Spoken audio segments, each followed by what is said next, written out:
Hello and welcome to this week's junior church lesson, children's church lesson. I hope you got a chance to watch last week's video in regards to Elisha with the widow lady and the Shunammite lady and the miracles and powers that were done there. That's what we talked about last week. We talked about faith and also how God was in control. And that was in 1 Kings chapter 4. Today, we'll be at 1 Kings chapter 5, the next chapter, and we're going to look at two scenarios that take place. One, that Elisha's point was to show God, but secondly, what happens when greed takes over. And we're going to be looking at that today in 2 Kings chapter 5. Now, as we get started today, children, I want you to think about this. When is it a good time to, let's say, try to make yourself known? Well, usually sometimes what I mean by that is this. Sometimes if something's going on or something great happens, it's good to let people know what's going on.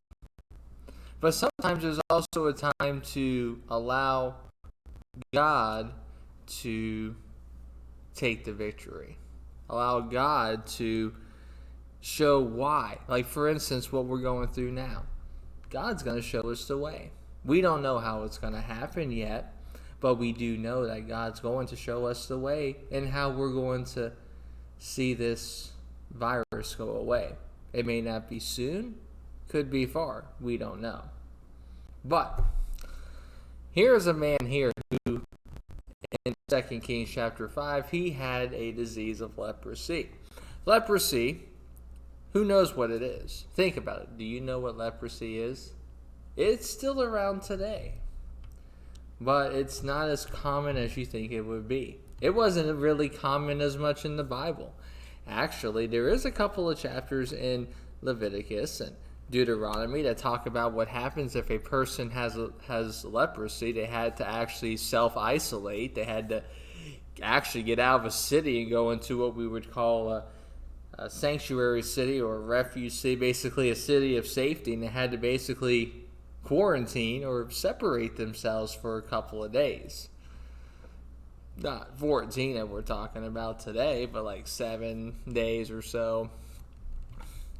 And if they were able to be healed from this, then they had to go to the priest, show that they were clean, and then after that they would be accepted back into society again. Leprosy is a skin-eating disease. I don't want to get too nasty about this, but essentially, imagine your pinky finger, and the next thing you know, it just falls over and dangles, and yeah, it's not a fun thing. It eats your skin, it eats your flesh, and gets rid of what you have. So, 2 Kings chapter 5, verse 1 says this, Now Naaman, captain of the host of the king of Syria, was a great man. He was a powerful man. He was a military leader. He was in the country of Syria. Why? Because by him, verse 1 continues, the Lord had given deliverance unto Syria. He was also a mighty man in valor. This phrase comes up quite a bit in Joshua, where the men were known as mighty men of valor. Even in the Judges, think of Gideon and other places, mighty men of valor. Men who fought courageously, bravely. Women who are in our military today being brave and going forth to keeping us safe. But here's something that happened also at the end of verse 1. But he was a leper. He had to self-isolate himself. He had to get away. He had to separate himself. So as they're trying to figure this out, and as they did a battle against Israel, they took away a maid, a young lady, a child possibly. Verse 3, this maid speaks and talks to Naaman's wife and says this, Would she say, and she said unto her mistress, Would God my Lord were with the prophet that is in Samaria. Now the prophet there is referring to Elisha, the same one we've been talking about last week. For he would recover him of his leprosy. I want you to notice something here, children. Kids, notice already that we see faith popping up here. This maid, young lady, young child, whoever it could be, she had faith. She believed that God could heal her master. So, Naaman is told about this, and he goes off and he goes to seek Elisha. And so as he goes and seeks Elisha, they send a letter of peace to Israel because this is an enemy. This is a man that had come into Israel before, had caused a war.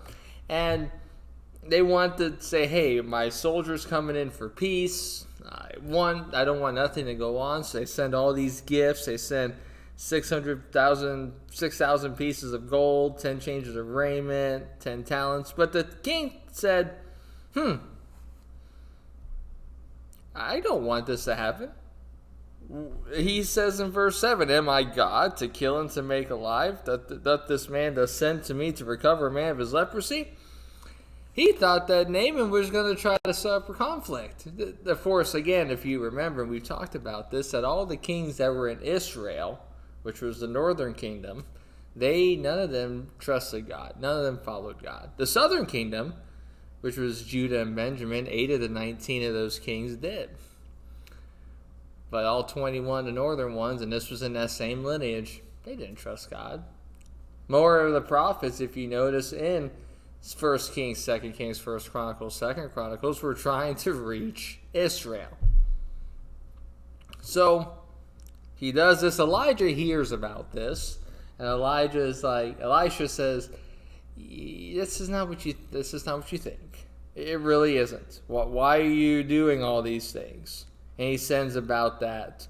Naaman's coming along. So Elisha basically tells the king, allow him to come in.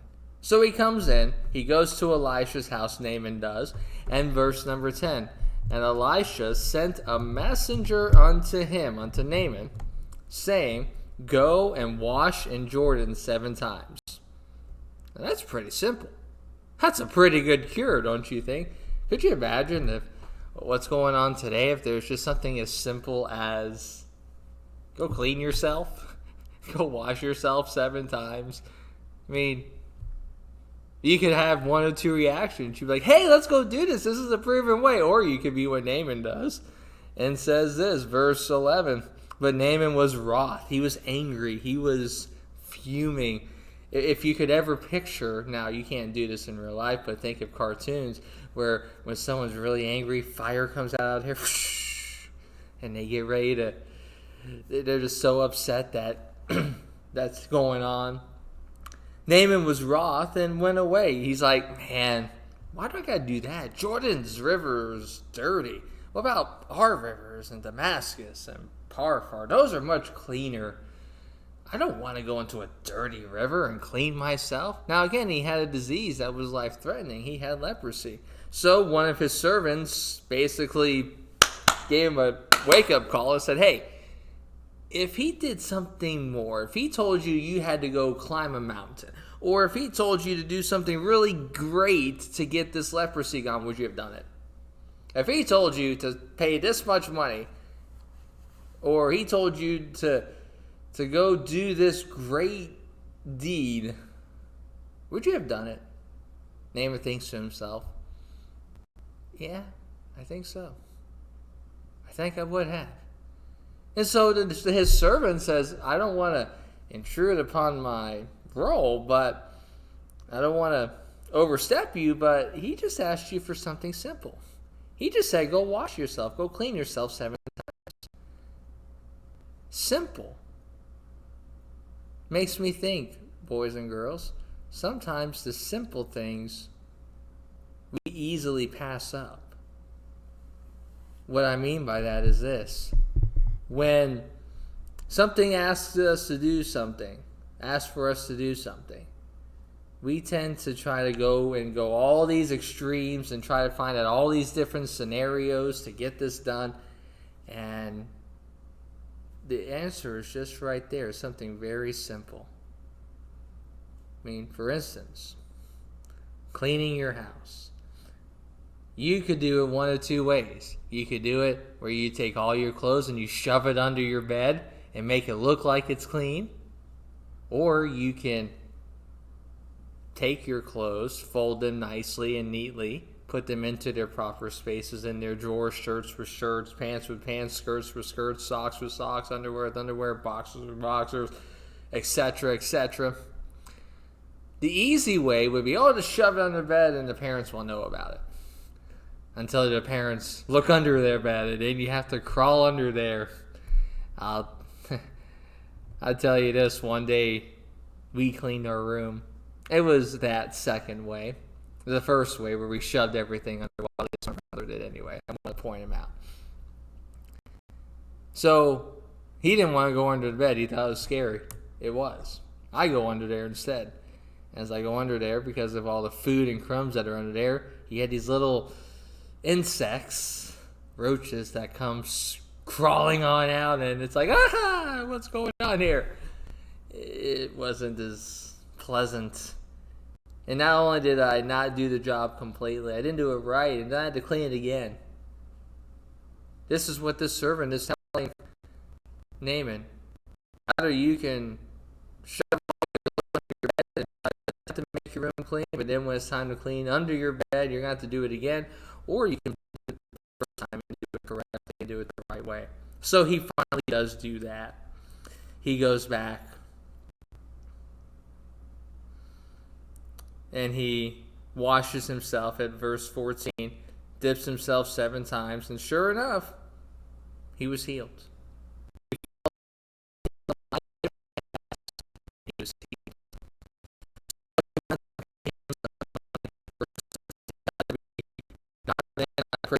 To thy servant mule's burden. Basically, he wanted to try to reward Elisha for his wisdom, for what he had done. And Elisha wanted to point to him one thing. He wanted to say, hey, you need to give glory to God. All I did was tell you to do something, but God's the one who healed you.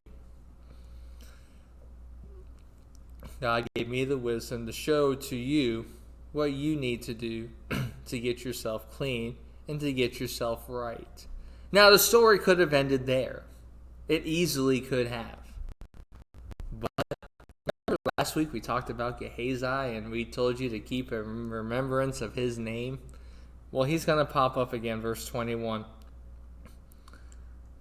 Well, verse 18, I want to point this out. When I bow myself in the house of Ramon, the Lord pardon thy servant in this thing. Elisha wanted Naaman to know God. This was a witnessing opportunity, sharing him who God was. God is not a God of riches and glory, riches as far as the idea of being completely rich, but there's heavenly riches, and that's what he was trying to point toward. And he was trying to point Naaman to say, hey, you'll need to pay your way to understand who God is and know who God is and want to understand how they can go to heaven. You can't pay your way to get to heaven. You can't drive to heaven in a limousine. It's not going to make it there. Besides, there's no gasoline up there anyway.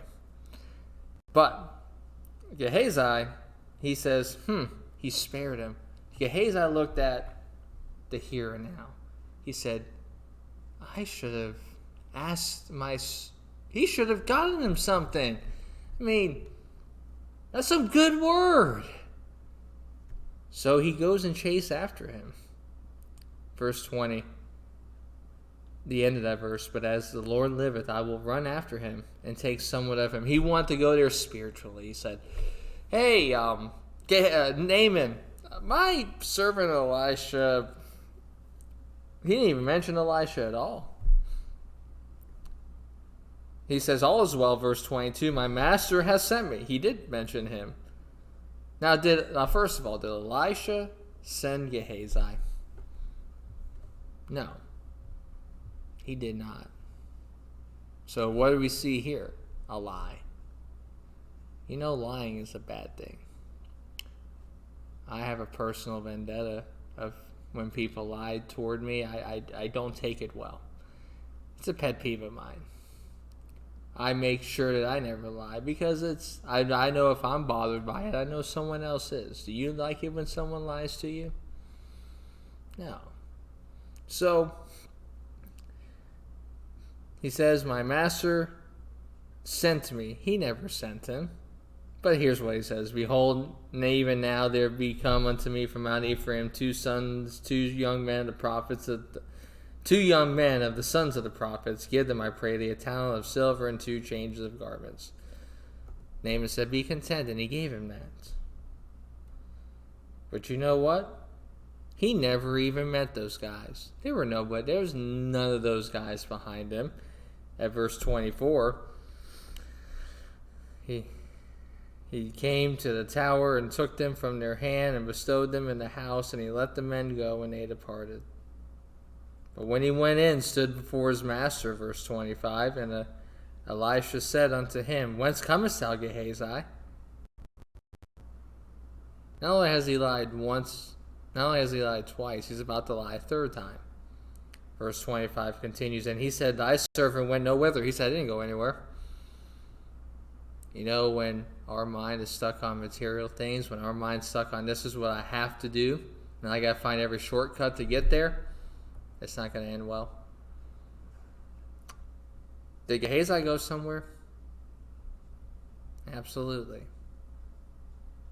He went and completely undermined, completely did what Elisha did not want. Elisha wanted Naaman to know God. He didn't want Naaman to see that God's not interested in money and material possessions. God's interested in your eternal soul, and that you've trusted his son as your Savior. 26. He said unto him, Went not my heart with thee? He said, hey, you know I was with you. And if I'm not with you, you know God was with you. Was this the time to get clothing? Was this the time to get all these things? This wasn't the time. And so sure enough, 27, the leprosy therefore of Naaman shall cleave unto thee, and unto thy seed forever. And he went out from his presence a leper, white as snow. Gehazi's greed did him wrong. Gehazi was not supposed to do that. But yet he wanted the here and now. He wanted riches. He wanted all this stuff. He had a bad motive. He had a bad focus. And he was also a man of God too. He was a servant to Elisha. Every day I have to make sure to myself, what am I doing things for as an assistant pastor? Am I doing things for myself, or am I doing things for God's glory? Am I doing things to make Pastor McClure look good and giving the glory toward God? Or am I doing it just to try to get myself well known and made and become famous? If I'm looking at options too, that's not the reason to be in ministry. 2 things we learned from today's story. Number 1, God can use anybody. God used Elisha to try to heal Naaman, and he wanted Naaman to understand who he was, and wanted Naaman to trust him. Now, unfortunately, that got undermined because lesson number 2, when greed comes in, when lying comes in, consequences happen. Gehazi look at what I can get for me. And because he did that, you can essentially say the rest of his life was ruined. We had a great miracle in this chapter, leprosy being healed, but then we had a great punishment because Gehazi could not contain himself. You can kind of see the seeds in chapter 4 when he had to be strictly told not to go talk to anybody. But he didn't have that limitation. He did. And sure enough, he got his consequence. I trust that you have been able to watch this video today. Next week, we'll be looking at the 6th chapter where we see a couple of other things that happen in the life of Elisha. But then something terrible takes place that when people realize that there's nothing left, they try to do things their own way instead of God's way. I encourage you to tune back again next week.